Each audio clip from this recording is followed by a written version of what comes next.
পাহাড়ি বিচ্ছিন্নতাবাদী সংগঠন কেএনএফ এর সাথে একত্রিত হয়ে পাহাড়ে প্রশিক্ষণরত দেশবিরোধী ষড়যন্ত্রে লিপ্ত একটি জঙ্গি সংগঠন জামাতুল আনসার ফিল হিন্দাল শারকিয়ার আমির সহ শীর্ষস্থানীয়দের গ্রেফতার করেছে র্যাব। এছাড়া আনসারুল ইসলাম এবং হুজির মতন বিভিন্ন জঙ্গিবাদী সংগঠনের শতাধিক শীর্ষস্থানীয় নেতাদেরকে র্যাব গ্রেফতার করতে সমর্থ হয়েছে।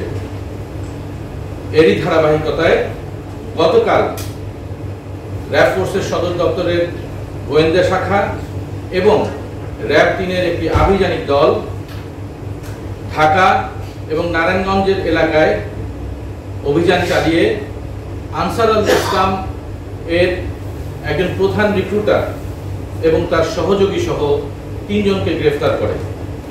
গ্রেফতারকৃতরা হলেন ইসমাইল হোসেন, জিহাদ হোসেন ওরফে হুজাইফা এবং আমিনুল ইসলাম।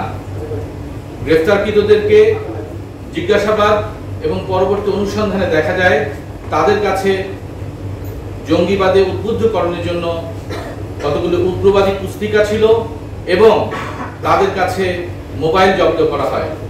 যে সকল মোবাইলে উগ্রবাদী বিভিন্ন আলোচনা, বিভিন্ন নেতাদের ব্যাখ্যা এবং তাদের নিজেদের মধ্যেকার আলোচনার বিভিন্ন অডিও এবং ভিডিও ক্লিপ আমরা পেয়ে থাকি।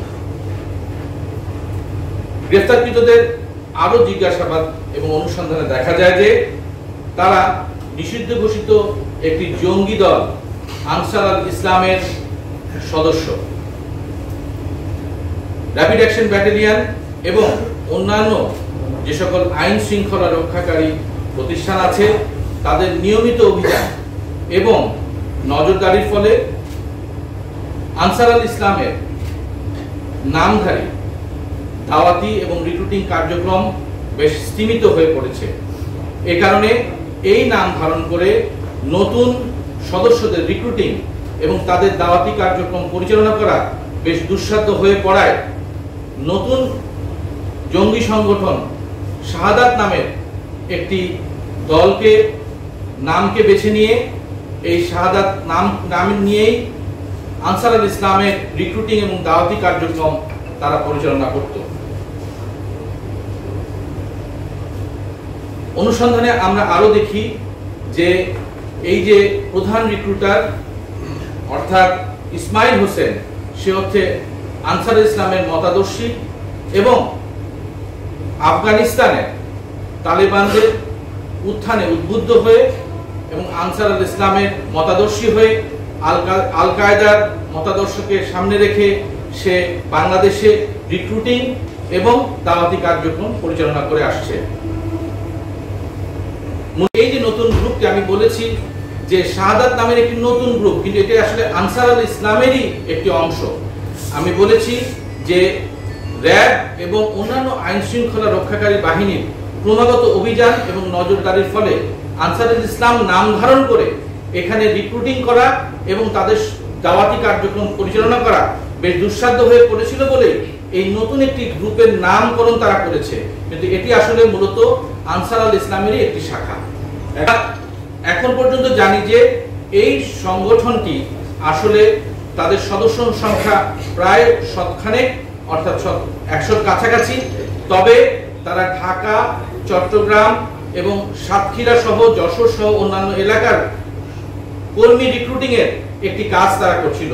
মূলত গতকালকে যে অভিযানটি পরিচালনা করা হয় এরকমই একটি বৈঠকে কথা ছিল, যেটা আমাদের গোয়েন্দারা কিছুদিন ধরে এই খবরটা পাচ্ছিল এবং সেই গোয়েন্দা তথ্যের অনুযায়ী আমরা নারায়ণগঞ্জে এবং ঢাকার গুলিস্তানে এই অভিযান পরিচালনা করে তাদেরকে গ্রেফতারে সমর্থ হই। এই শাহাদাত নামের যে সংগঠনটি সেটি সম্প্রতি তারা এই নামকরণ করেছে।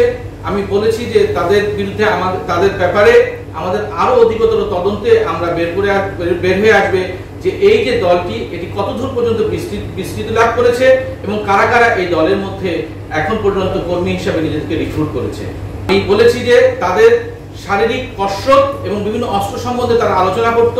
তাদের যে এই যে তাদের মোবাইল ফোনে তাদের যে গোপনীয়তা রক্ষা করে তারা বিভিন্ন আলোচনা করত, সেই আলোচনায় আমরা এই তথ্য পেয়েছি। একজন জঙ্গি নেতার নাম পেয়েছি যার নাম সালাউদ্দিন, তিনি বর্তমানে বিদেশে আছেন। আমরা আরো অধিকতর তদন্তে দেখব আসলে তার অবস্থানটি কোথায়। আমাদের আমরা এই জেলাটিতে আমরা আরো অধিকতর তদন্তে যাব এবং কিভাবে তাদের সাথে যোগাযোগ হচ্ছে সেই যোগাযোগের মাধ্যমগুলো আমরা বের করে আনবো। কোনো একটি দেশে সে অবস্থান করছে। আমরা আমাদের প্রাথমিক অনুসন্ধানে দেখতে পেরেছি যে সে বর্তমানে, অর্থাৎ এই যে ইসমাইল হোসেন, এই ইসমাইল হোসেন বর্তমানে এই গ্রুপটির প্রধান এবং সে একজন আনসারুল ইসলামের প্রধান রিক্রুটার, আঞ্চলিক রিক্রুটার হিসেবে কাজ করছে। আপনার প্রশ্ন ছিল যে আরো কেউ আছে কিনা। আসলে আমরা আমাদের কিছু আইনি বাধ্যবাধকতার কারণে আমরা তারও অধিকতর তদন্তে যে আমরা এগুলো বের করতে পারবো বলে আমরা দৃঢ়ভাবে আশা করি।